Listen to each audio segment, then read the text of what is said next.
Hello, I'm Justin Byrne. I've just finished my research degree at Newcastle University, where I researched the effects of woodland ageing. During that time I got to spend a lot of time at Gosforth Nature Reserve and really enjoy the wildlife and the trees. Today let's talk through winter tree identification. We'll go through the buds, bark, twigs and all of the things that you need to be able to identify trees in the winter.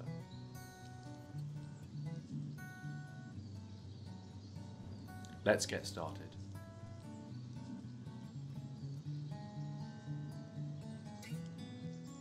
So here we have Hazel, Corylus avellana. It's really an essential tree to Britain. It's been so important for our culture, our building materials, tool making, and that's because it naturally coppices. It forms these broad stools, which you can see here, that spread out with multiple stems. The tree can be identified by its short stature, spreading out in the understory in these multi-stem stools, but also by its bark, which in older trees is peeling and papery, often a bronze or grey colour. In younger trees, the bark may be smoother, as you can see here. In younger trees, the rods are about the size of your thumb, but as the tree gets older, they get larger. The buds are these round green buds at the end of twigs and alternating down the twig. The flowers look a lot like the buds. They're also green, but have these eruptions of red petals, which look very striking at this time of year. The catkins are these hanging yellow bunches on the twigs. They should be really easy to see at this time of year.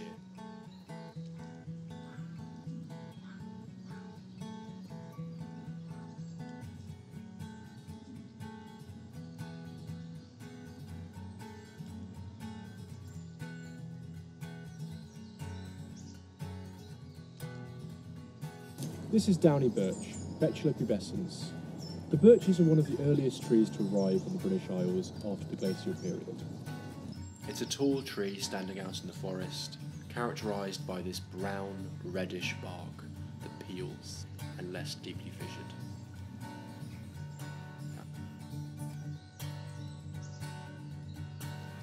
Along the bark you'll see these horizontal lenticles, which are breathing holes for the tree. Downy birch is very shooty, so often you'll see eruptions of shoots, especially lower down the tree.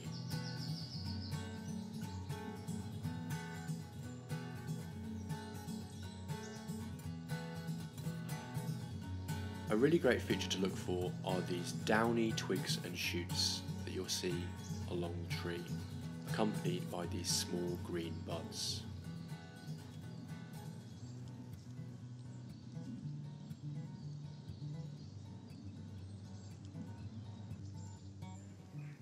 This tree has a really interesting canker on it, caused by an injury or an infection, but these aren't reliable guides for identifying trees.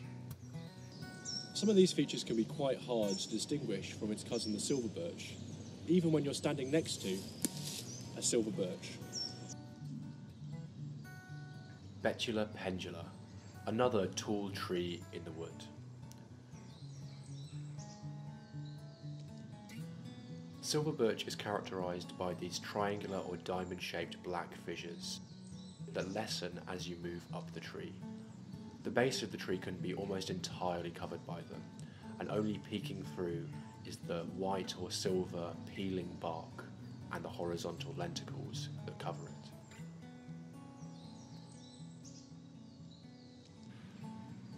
Sometimes you'll find a silver birch has a Y shape with two trunks that split somewhere around the breast or shoulder height. Often this is caused by frost damage as it grows.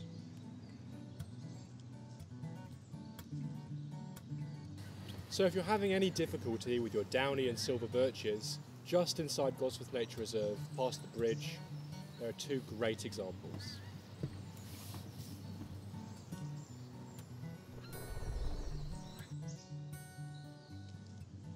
And here we have Sycamore, Acer pseudoplantanus. It stands out in the wood as a tall tree with a single bowl.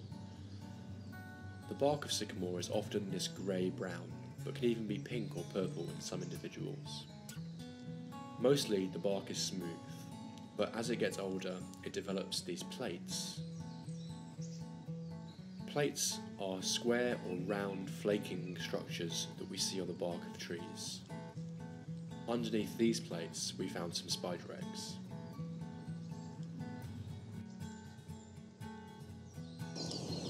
Now sycamore is really easy to identify if you can see the buds, because there's this really strong green bud, the tip bud scale, and then alternating bud scales aside it, sometimes flanked by 2 more green buds.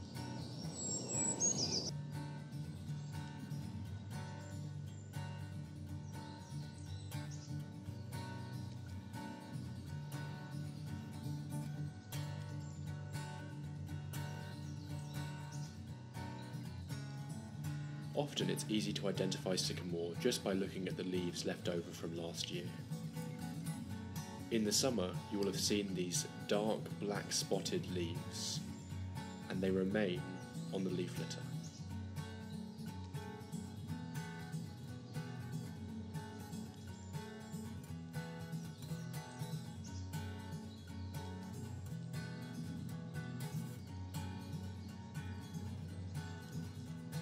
Holly, Ilex aquifolium. This one's not going to be too hard for you even in winter because it's in leaf all year round. And if you come at this time of year, in the early spring, you're going to start to see the flowers coming in too. So that'll be a nice treat. Even though the leaves are tough, holly supports lots of life, and you can always find the tracks of leaf miners if you look closely. The flies of these leaf miners lay their eggs just below the surface of the leaf, and then the young grow inside the leaf, eating out small tunnels. Leaf miners are a bit of a pest, but overall they're part of the rich tapestry of the ecosystem. I'm not going to get too close to the bark for obvious reasons, but if you do catch a glimpse of it, you're expecting to see something that's a kind of brownish grey with a rough texture. Now let's go on to something else. Ash tree, Fraxinus excelsior. It's a tall, dominant tree in the woodland that is excellent for timber and for making tools. Ash has this really characteristic grey, rough, ridged bark, especially in older trees. The pattern of ridging can really be quite striking. On this tree the ridges are less deep than some other examples, but no less clear.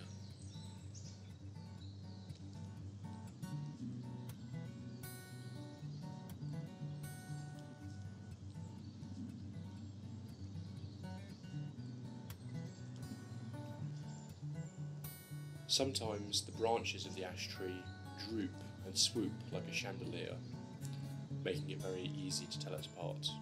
Although bear in mind, this also happens to the horse-chestnut. In winter and spring, the black buds of the ash tree are a good way of separating it from other trees. Typically you'll see a large bud at the tip of the twig, flanked by a pair of black buds, and then in pairs down the twig, more black buds.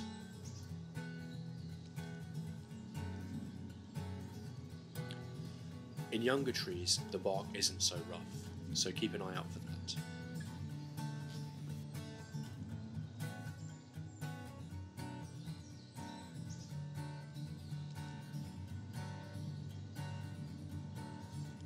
Now we come to Beech, Fagus sylvatica.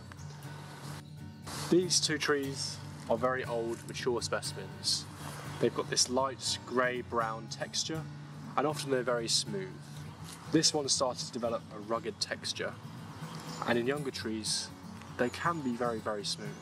But in their old age they tend to become gnarled and cracked, but not deeply so and not ridged, as you can see in the tree behind me. The roots of the beech tree are often very prominent, looking not dissimilar from buttress roots that you see in tropical trees. On a hillside, these can look very interesting, almost like somebody's poured the roots down the slope. Here we have the buds of the beech tree, which are these orange torpedo-shaped buds that you can really clearly identify. They're very distinct. And low on the tree, throughout the year, you should be able to see leaves. Even though it's spring now, last year's leaves are still present on the tree and they've yet to fall. So with beech, you can always see them, and it should make it very easy to identify this very clear, striking orange.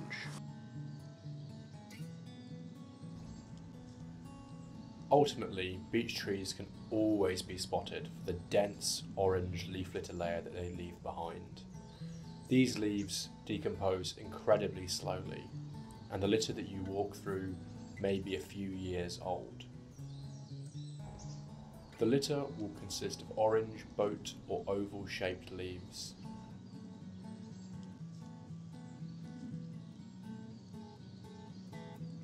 It's important to remember that although these trees have huge amounts of mass above ground, below ground there's only really a small amount of material anchoring it to the surface of the earth. In this fallen beech tree, nearly all of that material is exposed. My research was looking into the interactions between trees and the bacteria and fungi that facilitate their day-to-day life. It's here in the soil, in the space around the roots, and also in the area around the tree where the leaves decompose, that those interactions are built up. These roots are quite woody or lignified, and they no longer really take up water themselves, but instead they act like an artery for the water that's collected by the finer roots. These finer roots also outsource some work to symbiotic fungi called mycorrhiza. These mycorrhiza collect nutrients for the trees without the trees expending energy, and in return they're paid with sugar from the tree's leaves. The upper surface is a rich organic layer made of decaying material, and it's very biologically active. As you move deeper, there's less biological activity and less nutrients.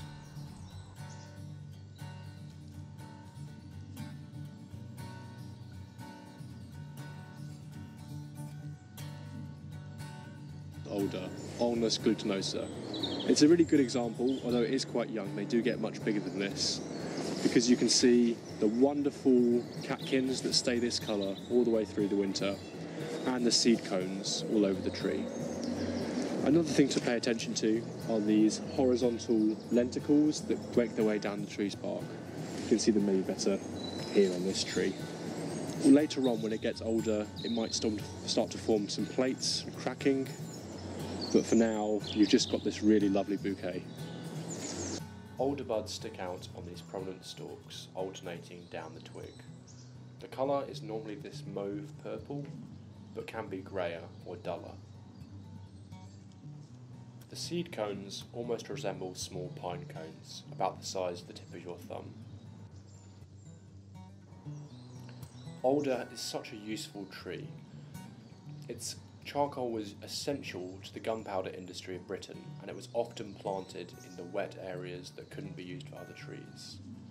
Its timber, initially pale, turns a red-orange, almost like bleeding, very quickly.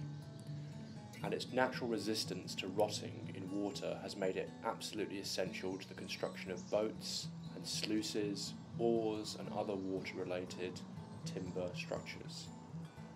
Additionally, it's also the best material to make logs out of.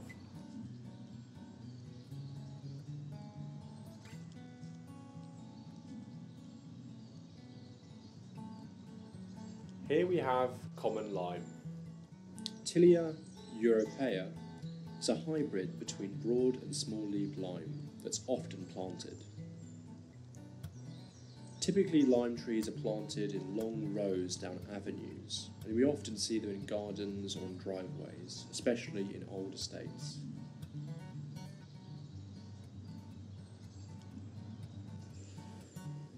The bark is a pale grey and slightly ridged, although that can sometimes be difficult to see between the sprouts.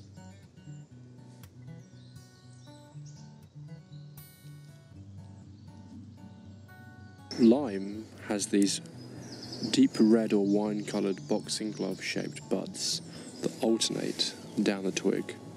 We can see here 1 year's growth to the last bud scar, and maybe this is another bud scar here for a short year, not so much growth then, and then back to where it leaves the last twig.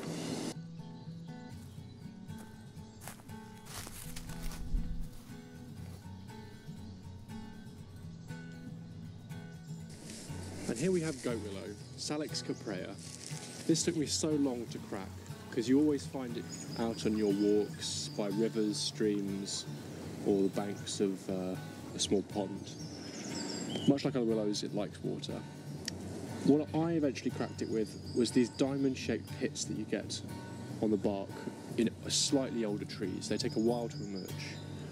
And as you move down the bark, you find more ridges, rough ridges. Now, in summer, the leaves of these trees are very easy to identify due to a hook on the end of the leaves, or a little kind of swirl. But in winter, once you've got an eye for these notches, you'll know it just fine.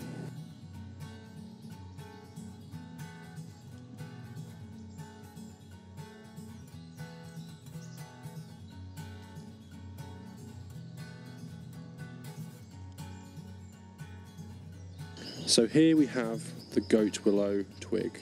There's an apical bud here that's brown, and then spiralling down very close to the twig we have additional buds, brown buds, that emerge. Sometimes they form clusters, like we see on this twig. They're generally not in pairs or alternating on the side, they can spiral down. And here we have 1 year of growth to the last bud scar, and then only a short year before that.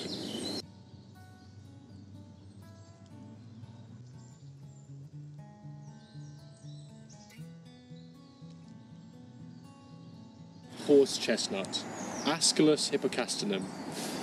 A really lovely example. These things can be quite tricky to identify from the bark alone, which can be rough and craggy, pink-brown to red-brown in older trees. But these buds and these candelabra-shaped branches are really great to spot them with. As you can see, there's this large brown sticky apical bud with smaller brown nib-shaped buds moving down the branch. If you're not so sure about the buds, then you can always remember the horse chestnut for its horseshoe-shaped leaf scars going down the twig. These leaf scars are shaped like a horseshoe, and they have 3 or 4 dots inside that look like the nails of the horseshoe.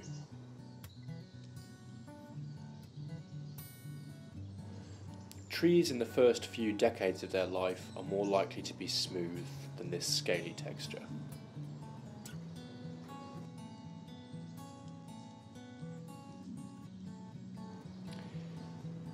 In the early half of the last millennium, you wouldn't have seen very many horse chestnuts growing in woods.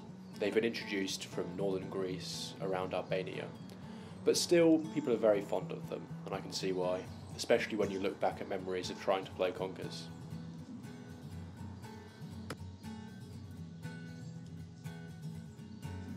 If you're very lucky, somewhere on the ground around the tree might be a few conker shells, or even a disregarded conker that nothing's got to yet. Remember, the horse chestnut and the conker tree are the same tree.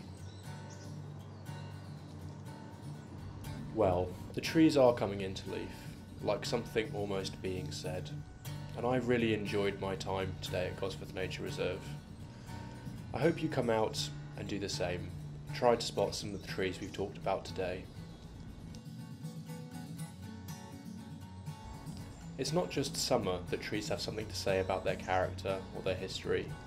Right now they're just waking up and getting ready for a year of activity.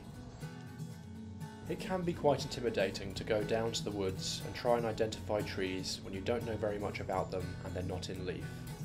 But as you've seen, there are so many signs that you can use to find out about them.